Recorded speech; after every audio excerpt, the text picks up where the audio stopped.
Greetings to you all. Greetings. I'm wearing it today again. Today, I am wearing it again. Greetings to all the good people, all the kind, all the decent, and all the lovely people. Greetings to you. Welcome to this edition of Dr. Love Persaud Uncensored. We had an issue with the electricity here. So I had to start late. Because when this electricity is off, the internet is off. Again, it's not my doing. It's the company that provides electricity. In Suriname, we call it EBS. Ain't me.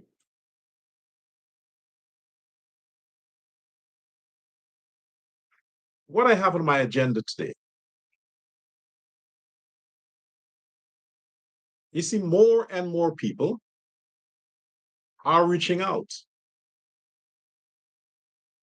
Since I have announced my candidacy for 2030, you have no idea the volume of people that are reaching out. It's enormous, unbelievable. But I welcome all the persons who mean exactly what they say. You see, I'm not a billionaire. I'm not even a millionaire that I can go hopscotching around the country, pretending that I care about people, pretending that I'm going to sponsor people, playing on the poor man's emotions and his vulnerable hope. I'm none of that. You understand? So the thing about it is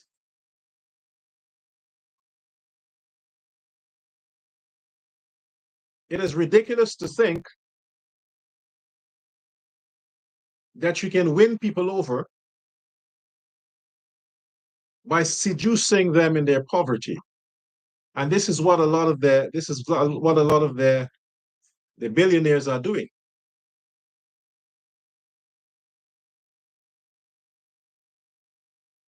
Nevertheless,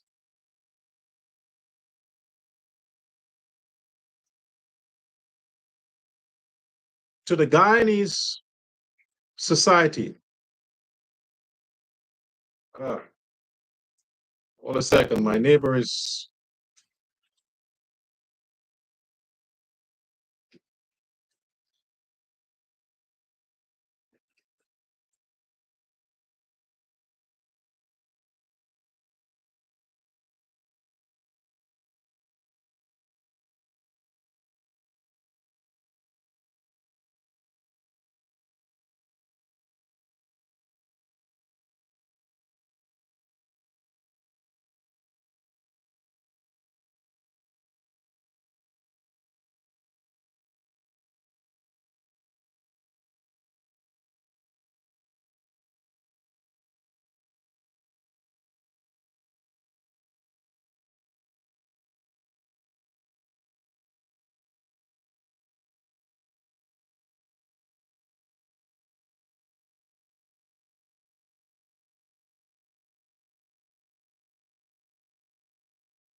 Yeah, I know you're getting the music there, but it's coming from my neighbor there.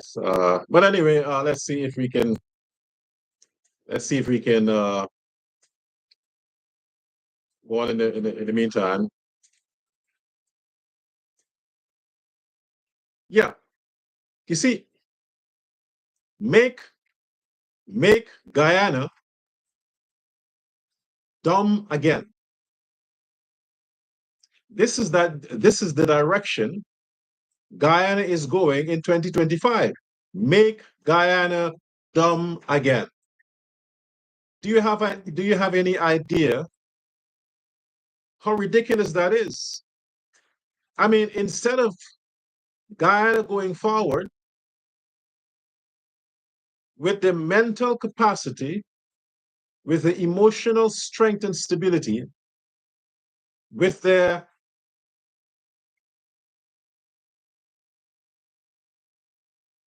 hopes that people have waited all their lives to build on a foundation that makes sense. It seems that the Guyanese public has become so consumed in their loss of direction, in their loss of hope, that it has become a Guyanese global phenomenon. It is a Guyanese mental pandemic where you find that everybody, the typical person in Guyana, is identifying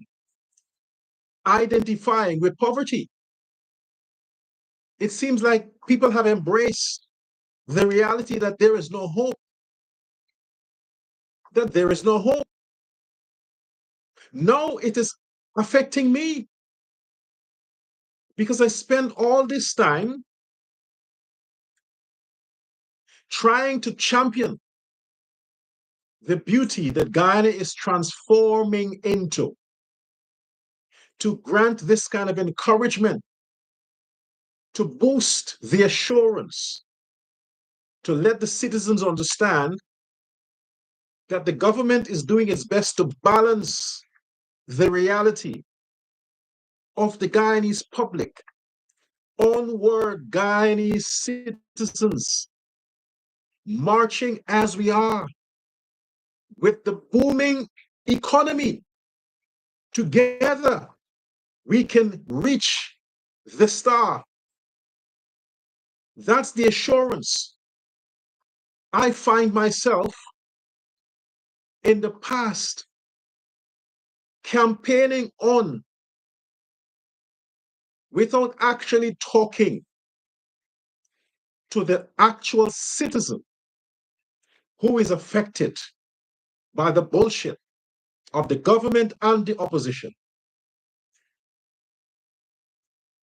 When I have intimate conversations with these people, my heart is devastated because here I am speaking good, putting my credibility on the line.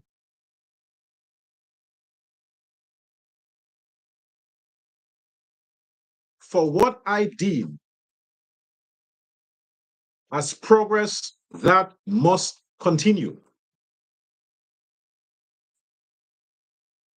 But this progress cannot only be visible in the physical aspect of the Guyanese community, not only be visible in the physical aspect of the Guyanese community.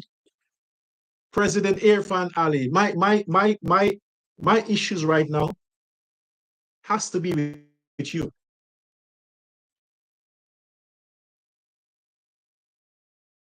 Has to be with you. Because I understood the struggles that has helped to mold you, that has helped to fashion you. I believed in that struggle.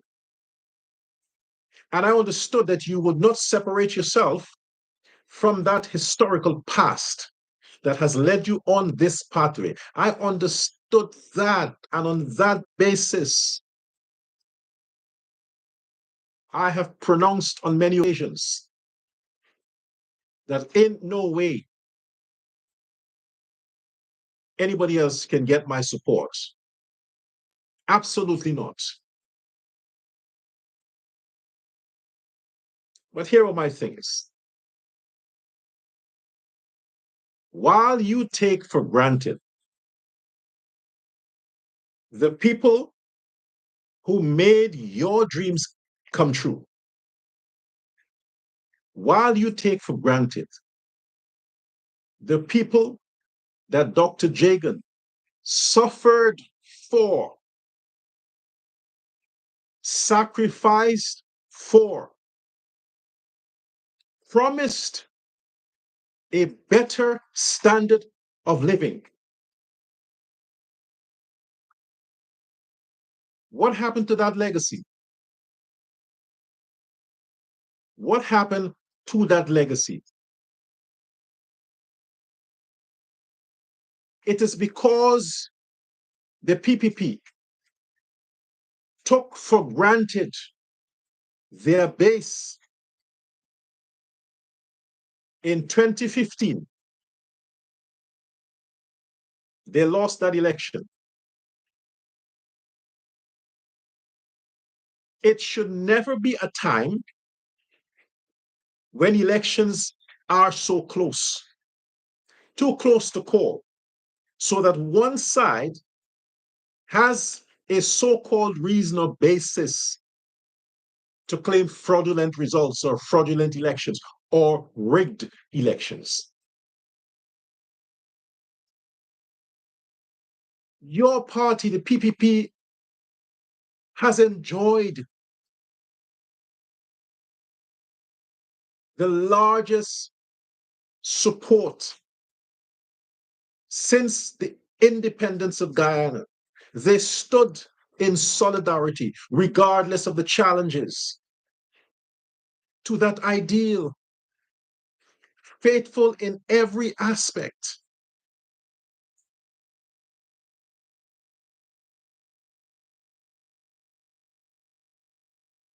When has the vision lost? Why is it that the vision seemed to die? What happened to that motto, the motto of Chetty?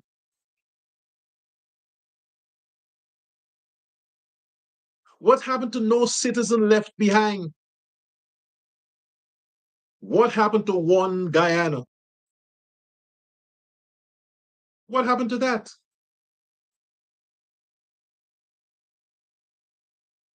You have 28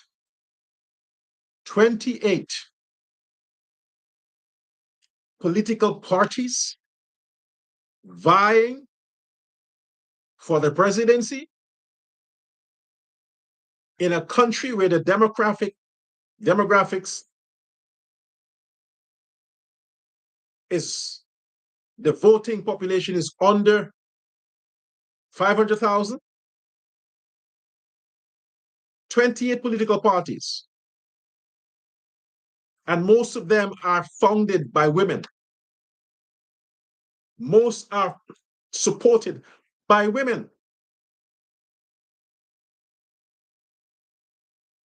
Because you men, including you, President Ali, because you men are failing the fucking women, failing the women.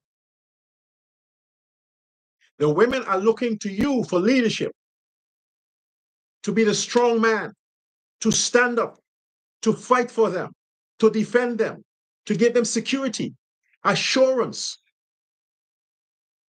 And you are taking them for granted.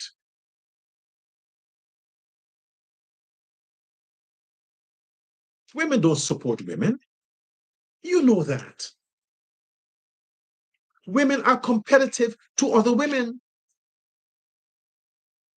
Women do not support women. Women rather support men. Women will stand beside men because by nature's design, that is how God designates the woman, to stand behind the fucking man,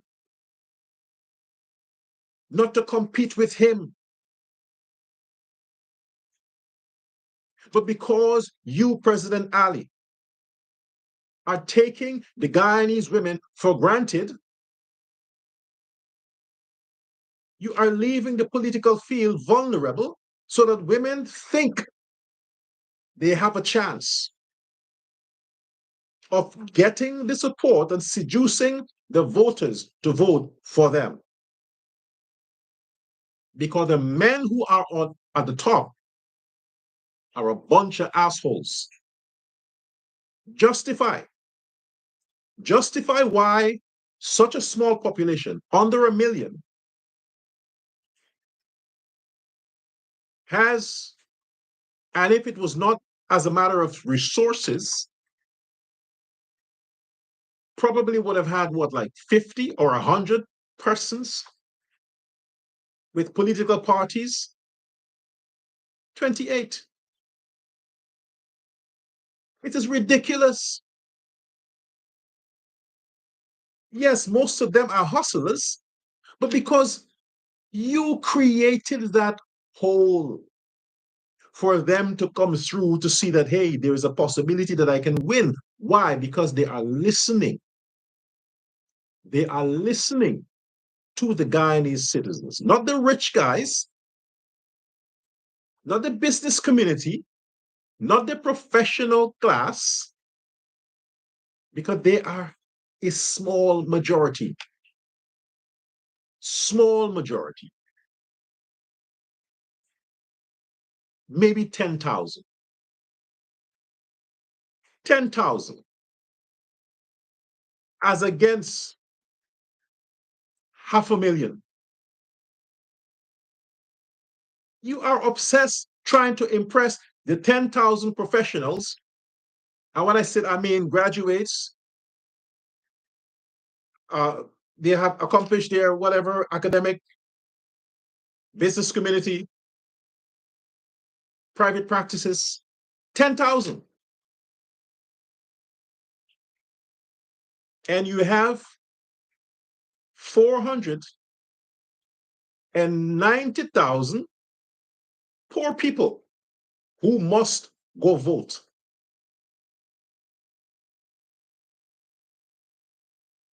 And they are chit-chatting, discussing amongst themselves, pouring out their hearts to each other. And they have amongst them spies from your competitors, from the opposition that wants to see you destroyed. They infiltrate the camps of these people that are longing for justice, to be taken care of, to be heard, to be acknowledged, to be visible. And these opposition spies are reporting these cries and claims back to their leaders.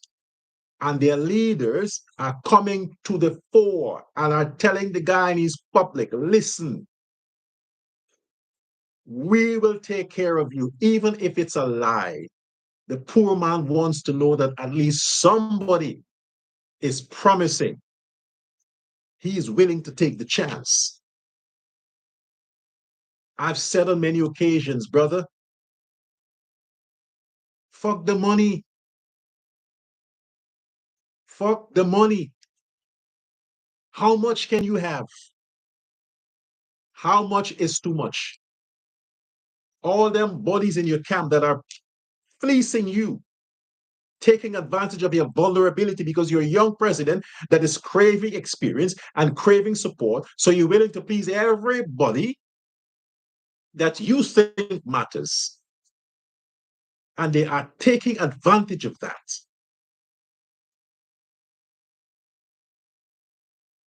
While the people who made you president is looking on, crying, begging, praying, waiting for elections day to teach you a lesson. To teach you a lesson. Because they have nothing to lose. The poor man who is going to vote on elections day has nothing to lose. He has nothing. So if he votes against you, President Ali, what's the big deal? Because in your term of government, you gave him nothing. So he is not hoping to get anything after. He is willing to try the other guy because he tried you, who looks like him, and he got nothing. He is not going to risk it again to wait another 5 years for another opportunity to try somebody else. He's going to judge you based on the 5 years that has gone already. It went by. 2020 was there. You wake up. What do you know? It's 2025.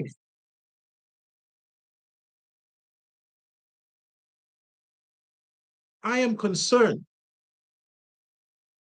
I am concerned because I know what the PNC brings.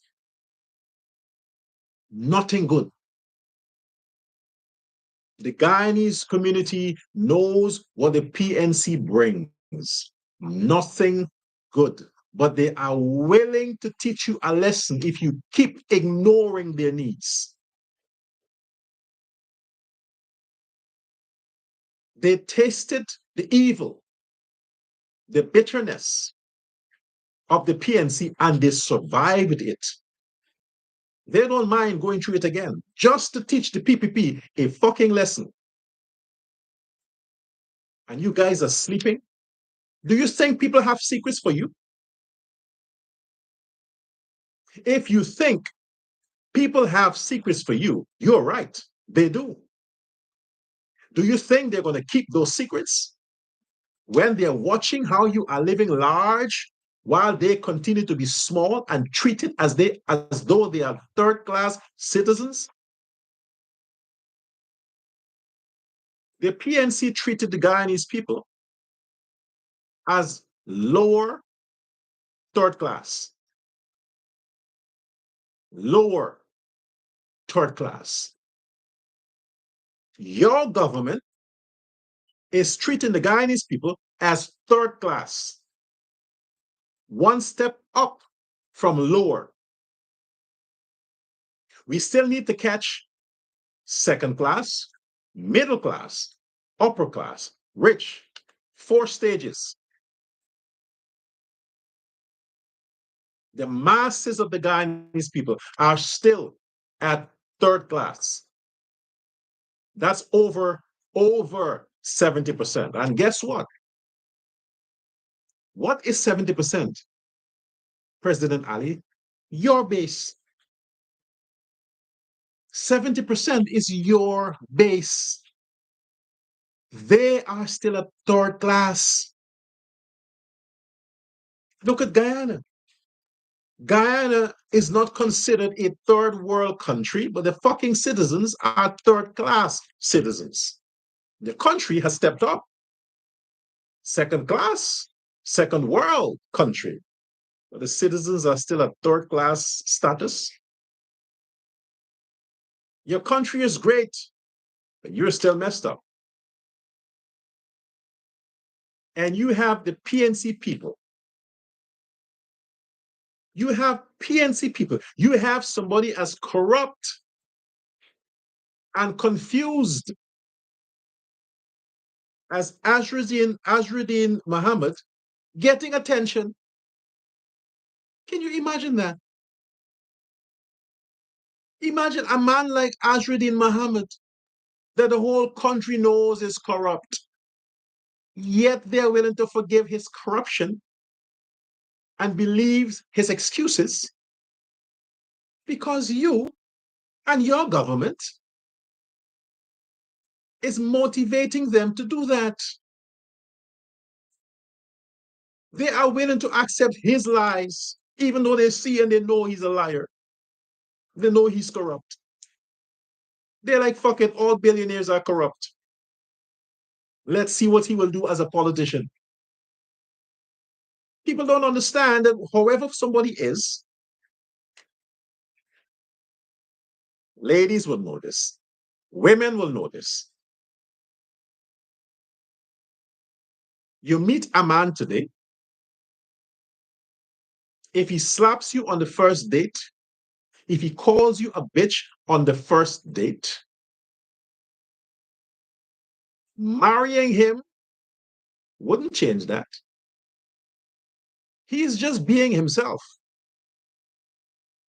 A matter of fact, when you marry him, he would cough after the slap. He would add some actions to his words when he's husband. Women know that. So women judge you based on the way you treat them while you're dating them. This is why men are at their best when they are dating. You see the worst after they marry. You never see the worst during the dating. She's like, oh my gosh, God sent me this angel. Dating. When he's married, where the heck does this devil came from? Azruddin Muhammad is being the nice boyfriend to the poor people, the ghetto, showing them a nice face, giving them some tax-free money. Tax-free meaning the money he was supposed to pay the taxes with, he's giving it out. They like him. Oh my gosh, he is not president yet, and he loves the poor people. He's giving all this to the poor people. Maybe when he's president, we don't have to work anymore. I mean, they're not working right now. So they just want the idea that someone is going to be there that is going to make it mandatory for Guyanese not to work. He's going to pass a law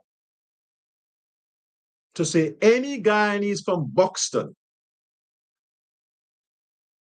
Agricola,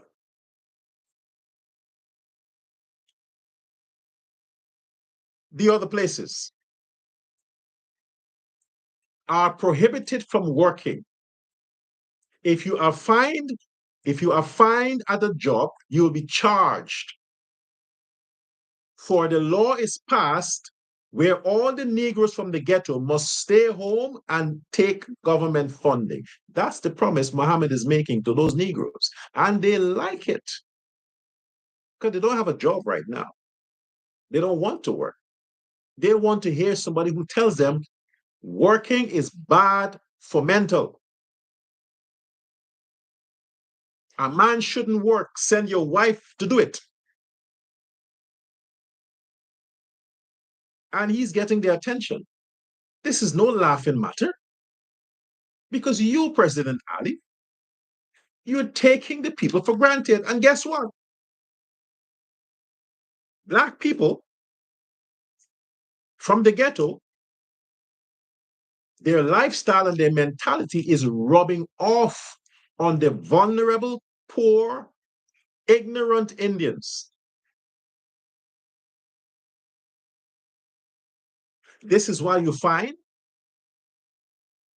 you go to some Indian villages, you see things that you don't normally see, like Indian young men hanging out at a shop, asking their buddies to buy them a beer, begging for a cigarette, looking for a hustle here and there. You find their hands involved in this petty crime, that petty crime, because what? They're mixing amongst the blacks in the ghetto. They're becoming like them because you caused it. You're taking your base for granted. They don't give a shit anymore. They will vote for Muhammad just for fun, just for the fun of it. They're punishing already. You think they're worried about more punishment? They are punished in the PNC time.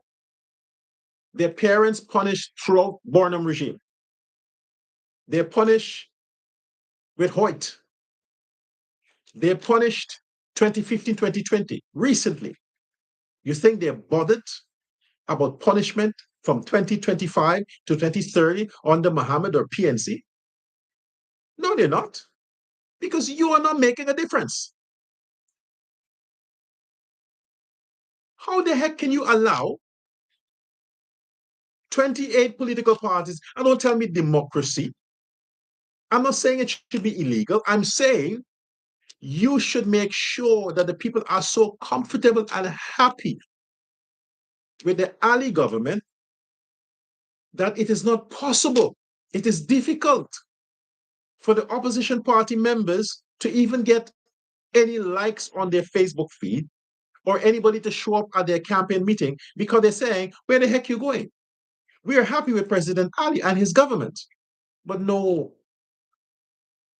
anybody talks and inspire a bit of hope in certain sections of the Guyanese population, they get attention. They get attention. Look at what the women are doing. All the women now want to open political parties. All the women.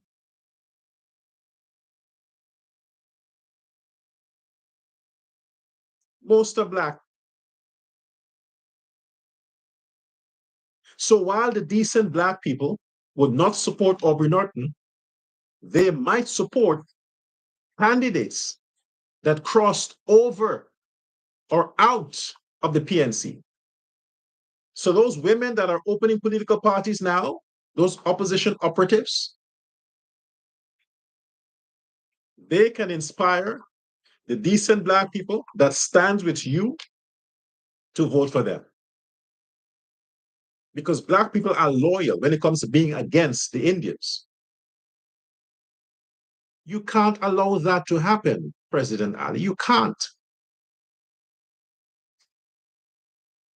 They're seeing the man can't take care of his own people. He's just coming and sliming amongst us. Shami giving out stuff, all these promises. And look at the condition of his own people. Black people rather suffer under a black government than to allow what they consider an Indian government to punish them. They rather suffer under the PNC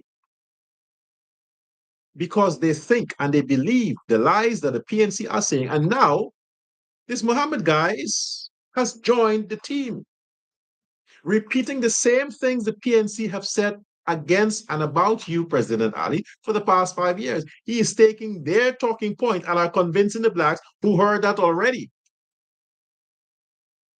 And he's getting their attention. But you know what is dangerous? You see, I don't mind if the black people vote for Muhammad. I don't mind. That's he's costing the PNC votes. All those people, Walter, and these other PNC women that are opening parties, political parties, brooms, and all these other people, just women opening parties, they're getting black votes. They're getting the same votes from the people who usually burn stuff down, loot, create violence. Those are the votes they're getting. That's PNC votes. But you know who might influence the Indian votes? The same idiot you're taking for granted, Muhammad. You see, them Indians wouldn't vote for the black candidates because they know what they'll get. But they can very well vote for the Indian guy. You see how Kemrad Ramjatan and all those people who crossed over to the AFC, Nagamutu, you see how they pulled Indian votes to the black side? Now you have an Indian candidate who claims to hate everybody else, who has no intentions but to deliver services to the ghetto. And those vulnerable Indians, the vulnerable ones who hang out amongst the blacks, are walking the walk as the black man and going and they'll vote for Muhammad. That's money out of your pocket, President, because votes is money. That's money out of your pocket. Simply because you are neglecting the Indians. Should I be more specific? You know what I'm talking about. You know what I'm talking about. Your land distribution. Your land distribution. I have said before, if people want to invest in any part of Guyana, they should be leased their land, not sold their land. Nobody should own beyond a certain acreage of land in Guyana. Lease it to them. Let them build their factories, build their stores, whatever they have to do. You lease it and you control their prices. You control their profit markup. You don't sell Guyanese investors' land. You give it free. You give it free. But if you are going to do that, this thing can't be distributed amongst a certain group of people who has the capital and whose capital are funded with government's money. They are decent citizens that are willing to risk their property, risk their future of their children, to take loans, to put their talent and their skills out there, be it restaurant, be it farming, whatever it is. They're willing to do that. If only the government can meet them halfway by giving them access to land without a heavy fucking fine. And most of those people are Indians. Who built Guyana? Look at the sugar industry. From the beginning, Indians. Look at the agriculture sector. From the beginning, Indians. Why you have to make it difficult for them to access lands to do what they love doing, farming? Why?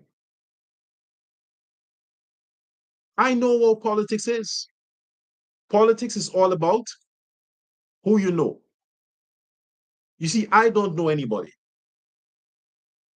I don't know anybody. So I expect nothing from anybody. The Guyanese people thought they knew the candidates of the PPP. They thought they knew.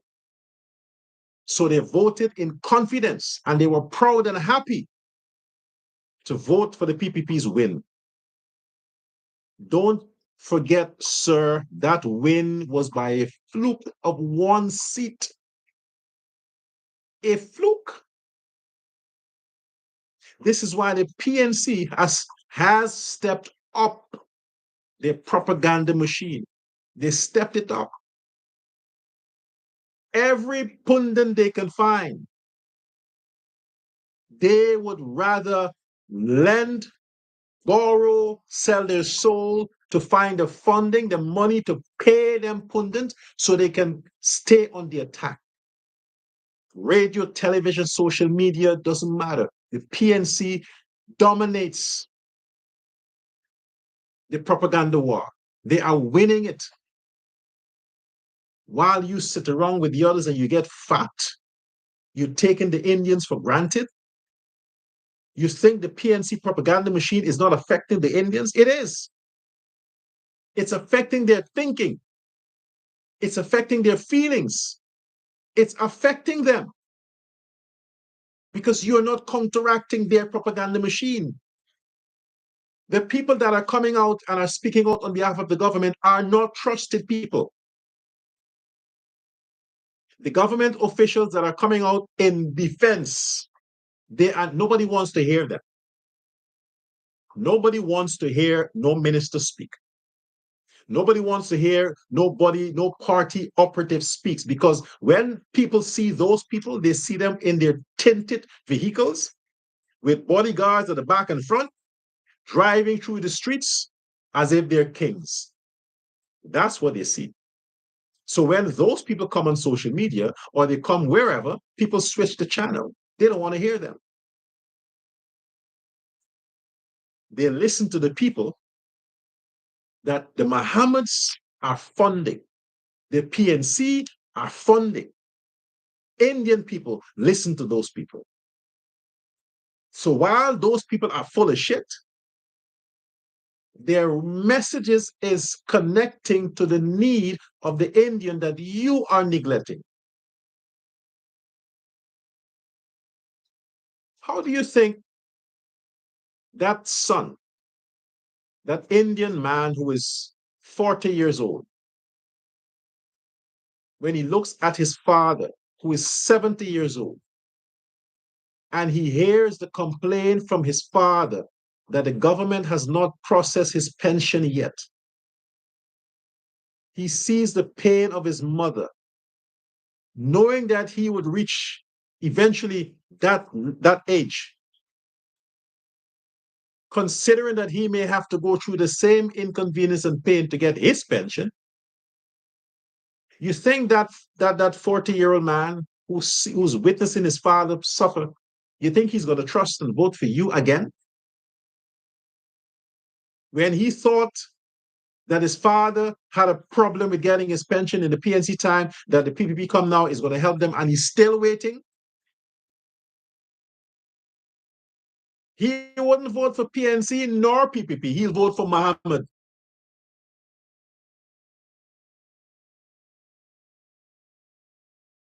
All those persons who are waiting for government houses,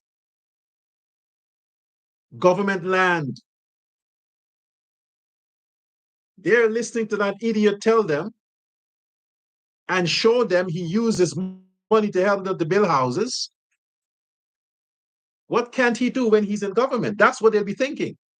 If this man used his money to build houses for poor people, imagine if he is president, how much more houses wouldn't he build? This is the illusion that the average poor person, the third-class citizen mentality, that's how it's being worked. This is how they get the attention of those people. While you are taking this thing for granted, Barbitians are suffering. Barbitians are suffering. Infrastructure is beautiful.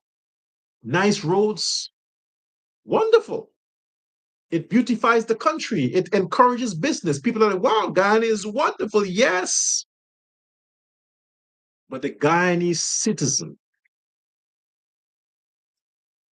need to drive across the Irfan Ali Bridge smiling, knowing that they're going home to peace. They have a job to go to. Their children are having the best security. They can walk free. Their grandfather is enjoying his pension. The grandmother is enjoying her pension. They are proud to be Guyanese, walk on the best roads, live in the best houses. That's what you want. Not for them to crossing the Irfan Ali Bridge and they're not enjoying the beauty, like, he's building bridge, he's doing this, but people are starving, people are this.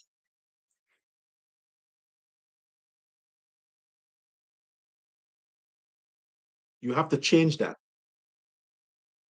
That mindset that the PPP, the PNC is capitalizing on. You have to change that. 28 political parties make Guyana dumb again.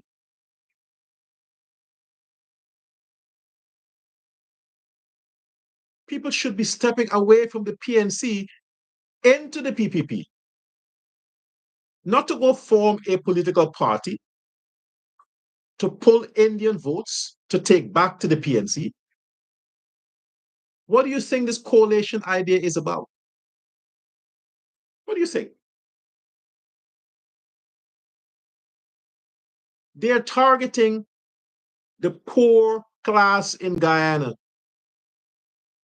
They're targeting the poor class in Guyana.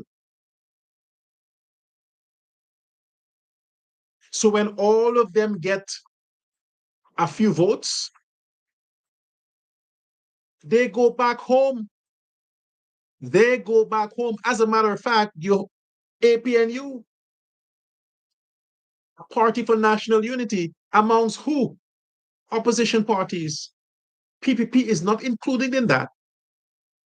And when the opposition party come together, Indians is not included in that. It's just black people. Just black people. You are causing this. Take care of your base. You have a large following of good, decent Afro-Guyanese in your base. They live like the Indians. They think like the Indians. Take care of them. Aubrey Norton has made it very clear. The PNC is not a party for Indians. It's not. It's a party for black people, for the ghetto.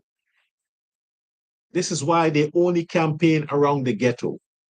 This Amanza woman and this Bruins or whatever it is, they focus on the ghetto. They're not interested in Indian votes. But still they'll get Indian votes because Indian people are frustrated, angered by the fact that they think that the government of President Ali is neglecting them. You know, I hate a lot is when people can talk about friends and family and they have evidence to back it up. I'm saying support Guyanese businesses, support Guyanese professionals. I'm all for that. But when people are talking about friends and family and they have evidence to back it up, that's my problem. If the friends mean the Guyanese people, fine. But if the friends mean people that the president drinks with, or people that are frequent to Freedom House, or people who are friends with cabinet ministers, I have a problem with that. Because those people, that small circle of about 200 people, it's 200 votes. Can't make a dent in shit.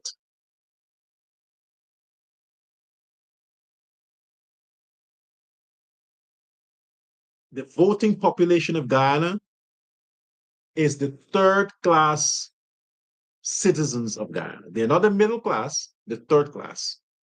The middle class of Guyana are these young professionals you talk about, the people who are receiving a certain grade of pay, diplomas, degrees, certificates. They're working towards the middle class. They're a small minority, very small. The large majority is the third class. You brought them from the lower class that the PNC had them, but they're the third class. Nobody wants to be there. Nobody wants to be there.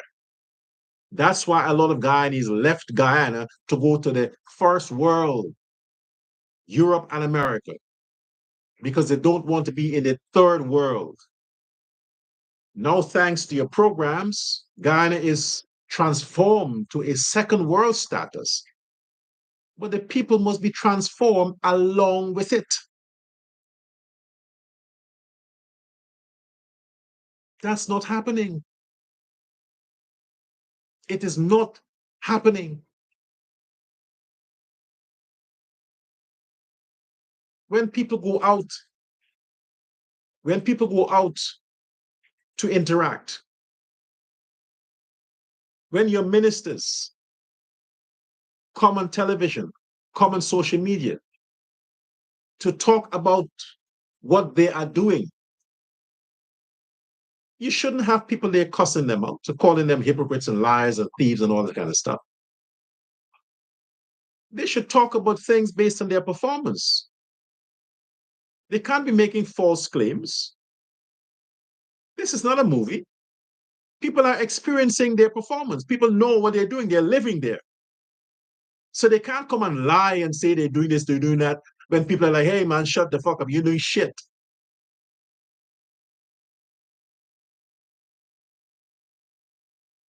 It is ridiculous. And I cannot sit back and people are telling me, we understand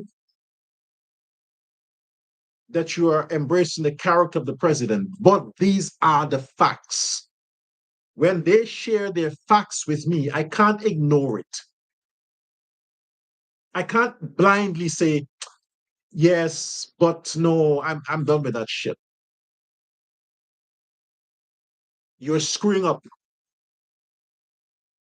Tell them ministers and them directors and all those slimers to the government, you and the vice president, tell them they must have a limit to how much money they can fucking have. A limit. A limit. And after that limit is reached, say no more. Bring somebody else. Equal distribution. But to have one person, because he's friends of yours, of the vice president, one person that has a chain of companies in every sector, a chain of companies. 20 companies in every ministry. His company has contracts. One person. But nobody knows that because the companies are under different names. They have different CEOs, but they're all employed by the one individual who, after proper investigation, had nothing to his or her name prior to 2020. Nothing, absolutely nothing. Now they have 20 companies and they're a billionaire. While you have people who were sidelined during the PNC, who were denied certificate, denied license for their businesses, denied all of that, and they come hoping that Ali's government will bring a change, but they continue to face the same discrimination. Why? Because you haven't done anything different than the PNC. Different face, different program, but same mannerism. Same mannerism. Ignore the people you don't know. Take up the calls from the ones you do. Check the people out whose pensions have processed within days. Check them out. The records are there. All the people who enjoyed their full pension, who didn't have to wait forever, they know somebody. They are connected somehow. They have people within the agencies. But those are a small majority. The larger, wider population of Guyana, the older folks. I have to keep mentioning the Palms. How many people are the Palms that are there whose relatives disown them, disacknowledge them, turn their backs on them, and the government still can't process their pension and they're close to dying? Still, they cannot enjoy their pension.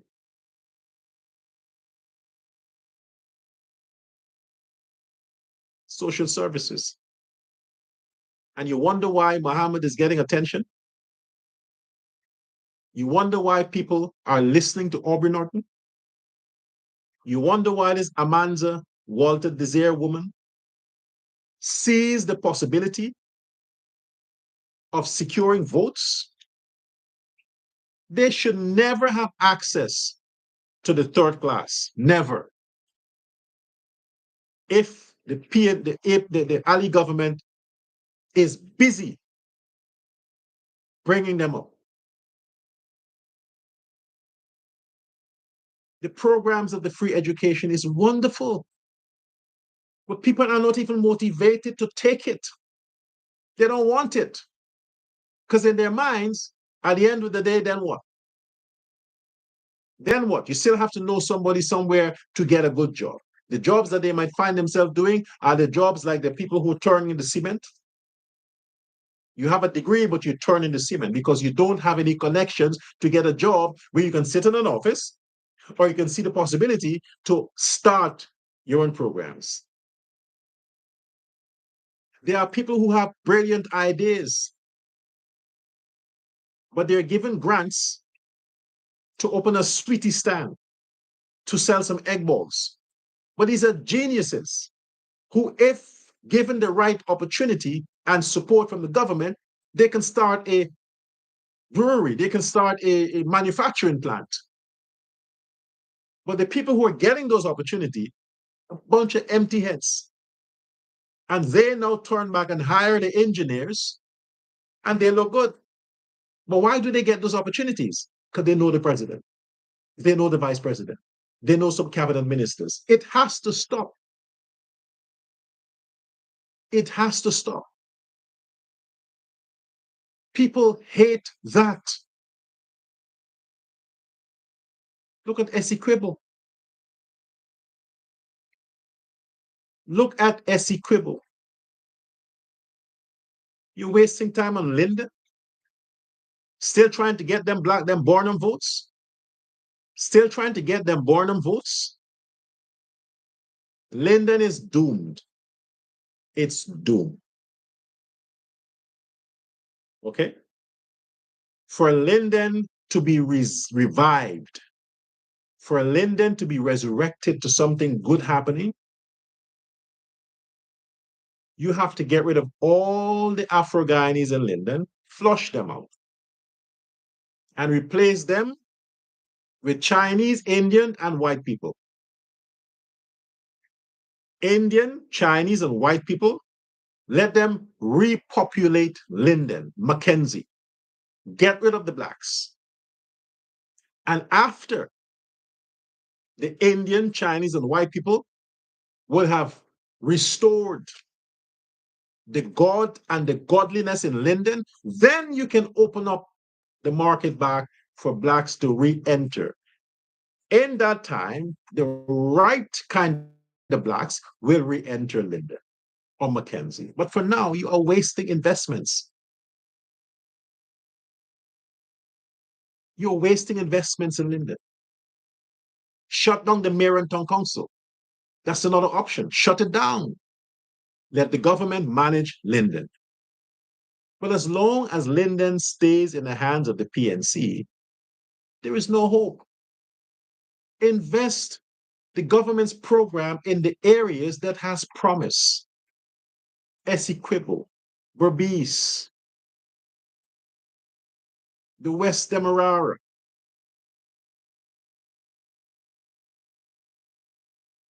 Spend the money where you can get a return. But the Indians are frustrated. They are frustrated. And your government, President Ali, you should know Indian people more than I do. You should understand. They're not going to tell you what their plans are. They'll just do it and surprise you. So I'm telling you, if you know your base as much as you think you do, you would use these few months that are remaining to make sure that all those seniors get their pension, to make sure that you take care of the older folks in those homes, to make sure that you address the education problem in Guyana, to make sure that you address the salary scale in Guyana. Don't give cash grants, raise the people's salary, increase their responsibility, and increase their salary. I heard you talked about removing taxes from salary. Just do it. Remove the taxes. What you earn is what you take home. Do it. Taxes are illegal anyway. Paying taxes is unconstitutional. Just remove the taxes. Get rid of it. The PNC doubled their salaries first day in office. 100%.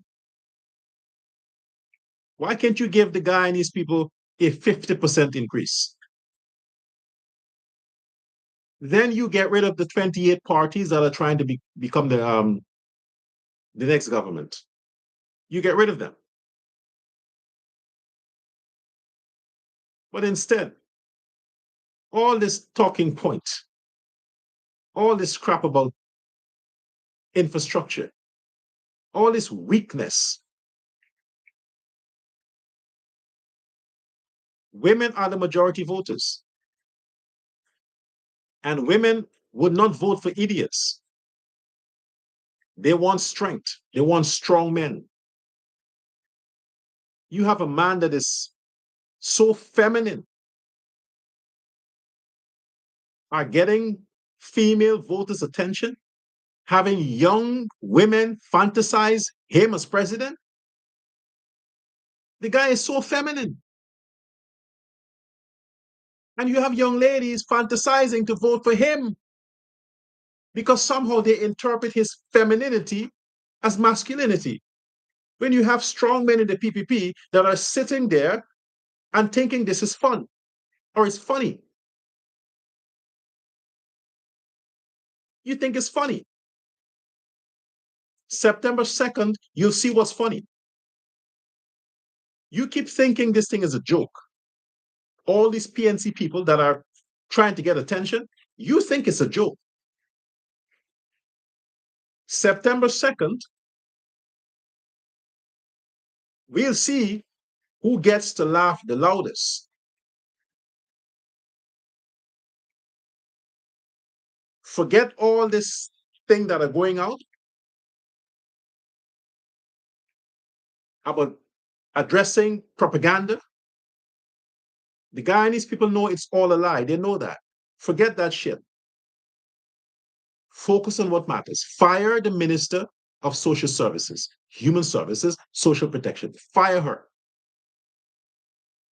Robertson Ben, you should resign. Resign. Indian people want to live. They want peace.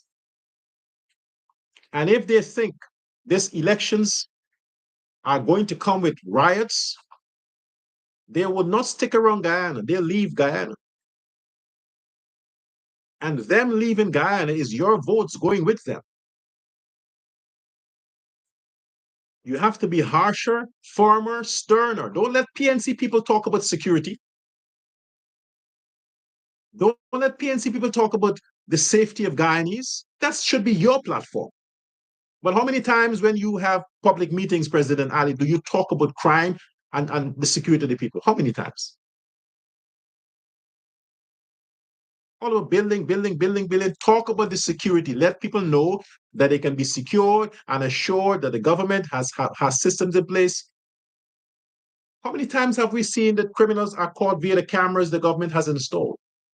How many times have we heard that criminals are caught because of the crowd control software or programs of the government? How many times?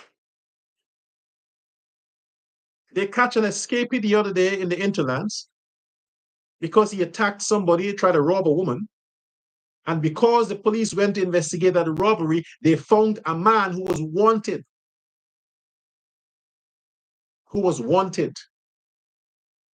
Why it had to take so long for them to find him? Until he committed another crime. You see why you have to deal with these people harshly?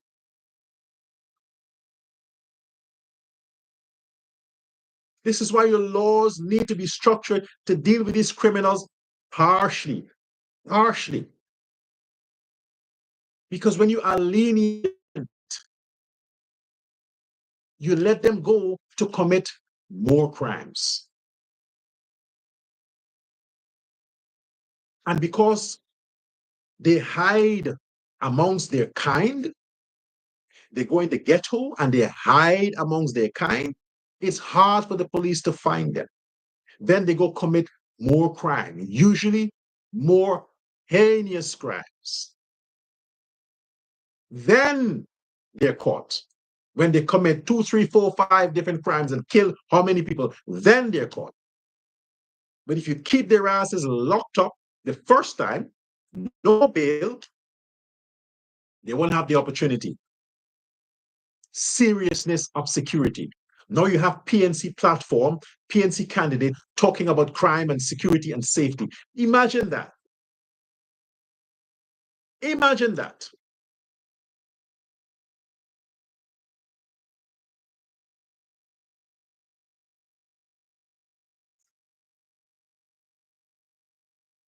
If you make Azruddin Mohammed gets as much as one seat in the parliament, it's a disgrace. It is a disgrace. The only people that this Mohammed guy should get votes from if he goes through, well, it seems like he's going to go through, would be from the ghetto. And that will be PNC voters. They are the only ones.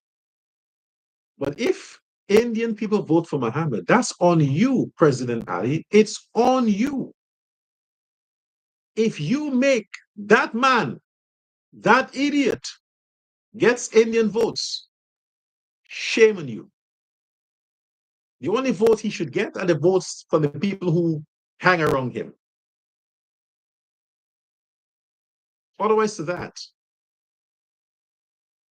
the Indians of Guyana should be so united around the PPP that no candidate, none of the 28 so-called political parties, even though some of them are headed by some Indian idiots, none of them should be able to influence not one vote, not even from an Indian junkie.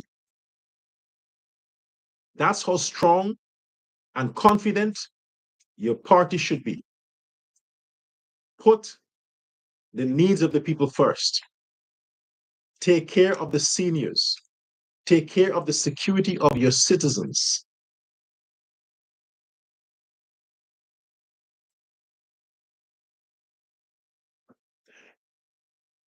Thanks for watching. I'll see you again on the next Live at 5 on YouTube. We'll stream in the future on Facebook, but for now, we'll be here. We're here. Take care. All the persons who have commented, all the persons who have part of the live chat, I want to thank you for your contribution. Thank you for the time you took to send a message and to make a comment. Well, let's continue this discussion with our comments. Let me hear what you have to say and your comments there after the show, and share this live. Do have a wonderful evening. Take care.